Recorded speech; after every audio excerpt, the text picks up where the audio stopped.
All right, what's going on, you guys? Nick here with Nick Strength and Power. So I've got a couple of interesting stories for you guys today. The first story that I wanted to talk about here was the results of the MonsterZym Pro show over this past weekend. Now, the results of this show in both the 212 category and the men's open category were met with somewhat controversial reactions from fans.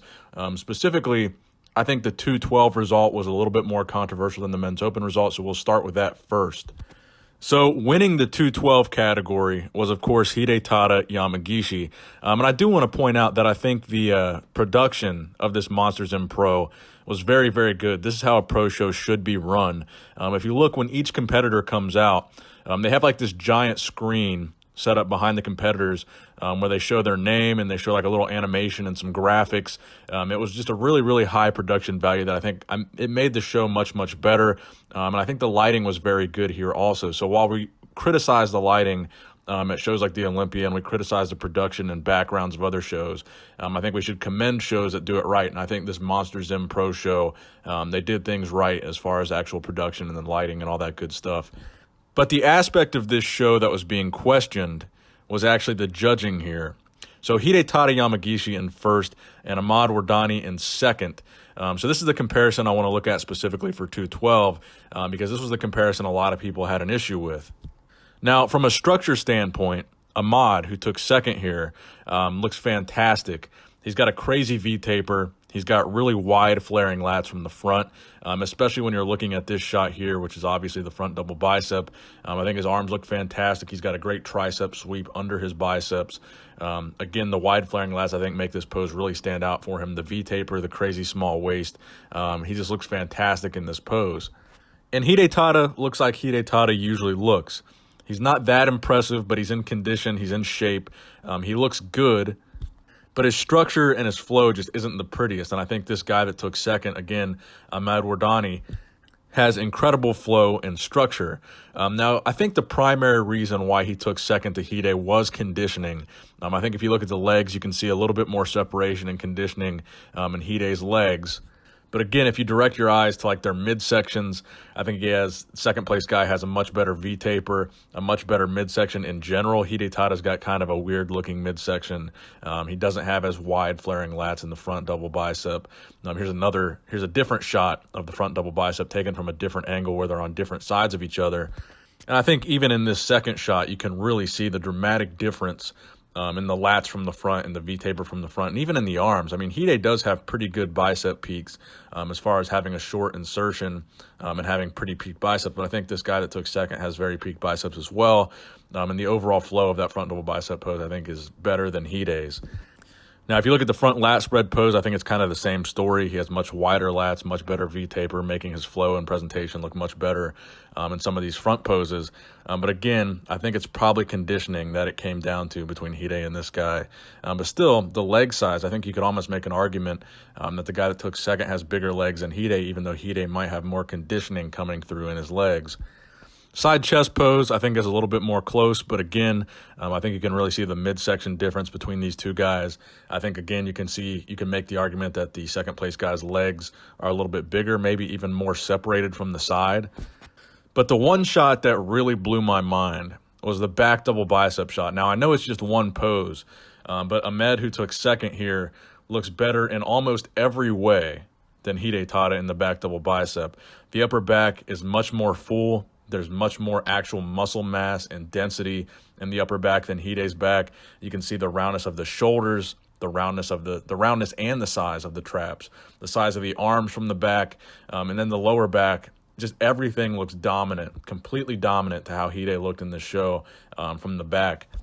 Now, again, if you go to the lower body in the back shots, you can kind of make the argument that Hide's conditioning is better because you can see more separation in the hamstrings and the glutes. But still, I think the second place guy, in terms of shape, structure, size, density, everything, pretty much blows away Hide in the back shot. Side tricep, pretty much the exact same thing I was saying in the other poses. The midsection really stands out. The second place guy, Ahmed, again, has a very, very tight midsection. Hide, really not so much. And the second place guy also has much bigger arms than Hide, it appears, certainly in the side tricep pose. If you go over to the abs and thighs, pretty much the same story. Second place guy has a great midsection, maybe even bigger legs than Hide, bigger arms than Hide, and it certainly comes through in that abs and thighs shot that you're looking at here. And then finally, the most muscular pose. I'll just leave that one up to you guys. Who do you guys think is the most muscular bodybuilder in this particular pose? Because that is, in fact, what they're looking for in this shot. Now, let's go ahead and talk about the men's open bodybuilding portion of this show. That's what a lot of people were talking about here. You had Juan Morel in fantastic condition, really good shape version of Juan Morel here. He's hitting vacuum poses on stage. Again, his conditioning just looked gnarly. He ended up taking second here, and some people seem to think this was a controversial decision. Nathan Diasha, who has competed in several shows lately but hasn't been able to nail a win to qualify for the 2020 Mr. Olympia. Finally, at this competition, he wins and qualifies for the 2020 Mr. Olympia, which is good for Nathan. But really, the three main guys that we're looking at here are Nathan Diasha in first, Juan Morel in second, and An Nguyen, who took third here. Now, to be honest here, I think this was kind of the opposite of the decision that happened in 212. I think that Hide won 212 because of conditioning, and the second place guy could have won just based on structure and the flow of his physique. Now, in men's open, I think that Nathan actually won on his structure and the flow of his physique, and the fact that he's got a little bit of a prettier physique, for lack of a better word, than Juan Morel.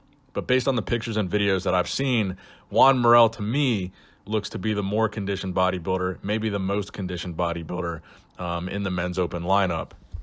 I just think from everything that I've seen, the separation, the detail, the vascularity, even in the back shots in the legs of Juan Morel seem to be the best on that stage.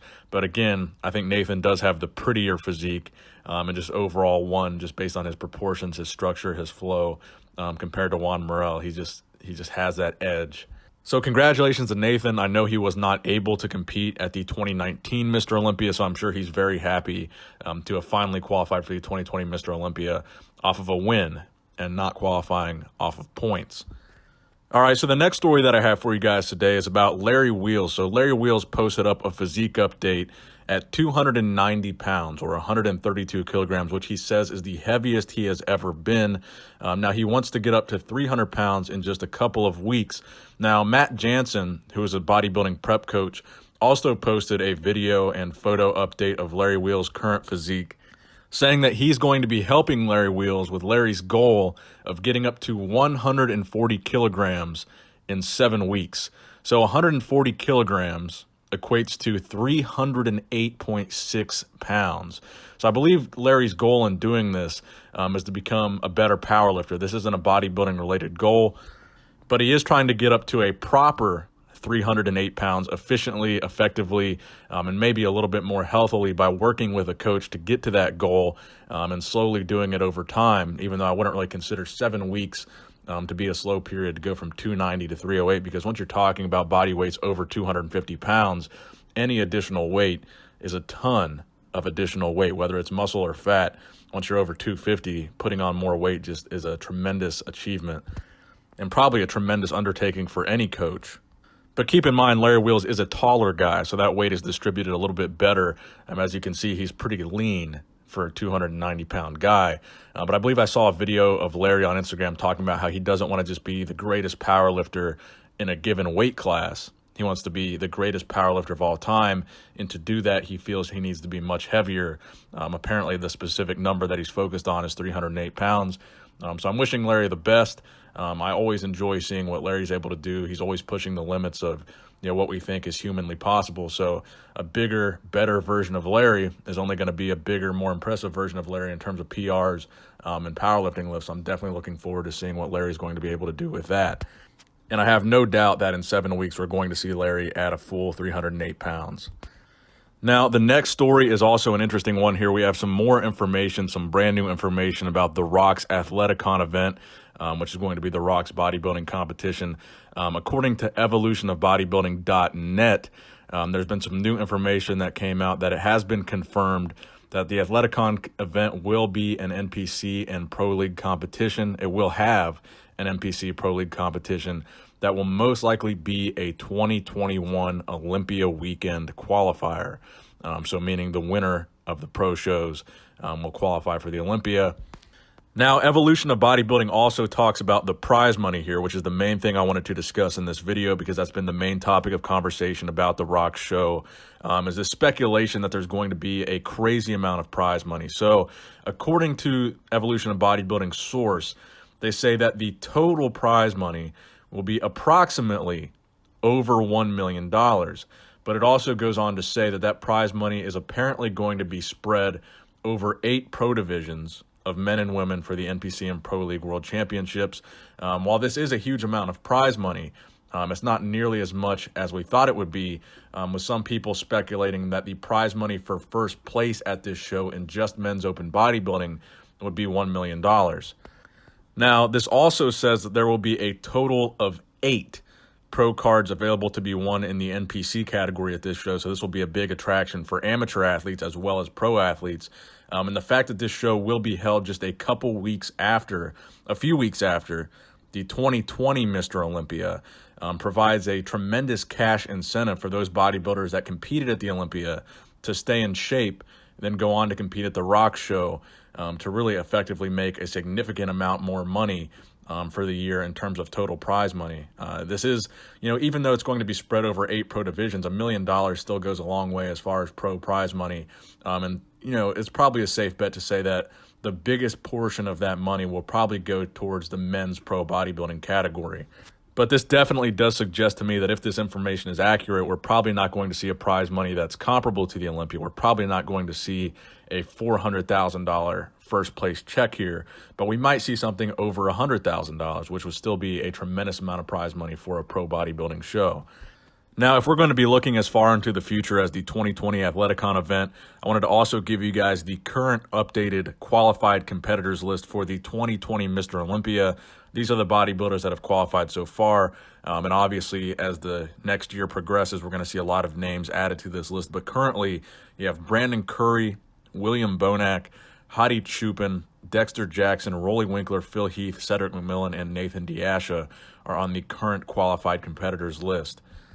Now, the final story that I have for you guys today is about Big Ramy. So Big Ramy has done a lot of guest posings lately. He's been showing off how his physique is looking here towards the end of 2019. But Big Ramy finally answered the question of when his next competition will be. Based on how he's been looking really good lately in the shape that he's been in, a lot of people, including myself, have speculated that he might be doing a show sooner than the 2020 Arnold Classic. But he says in this caption, I saw a lot of guys commenting on my recent guest posings saying, which show will I compete in? And then he says, guys, as I said in my interview, I will see you all at the Arnold Classic in Columbus, Ohio. This is my current off-season shape at 350 pounds, relatively lean, not trying to play the size game. So trust me, I will be more lean, hard, and shredded than ever in my next show. So this is awesome to me to see. The shape that Big Ramy has been in lately is very good shape for an off-season version of Big Ramy. And it really is encouraging to see. And hopefully at the 2020 Arnold Classic, he's going to come in very good shape like we've never seen him before. So I wish Ramy the best of luck. And I guess we're not going to see Ramy until March at the 2020 Arnold Classic. So that wraps it up for the video today, guys. I hope you did enjoy it. Again, please subscribe to this channel if you have not subscribed already. It really helps out a lot. Please give this video a thumbs up, share it, whatever you want to do. Nick Strength and Power, signing out.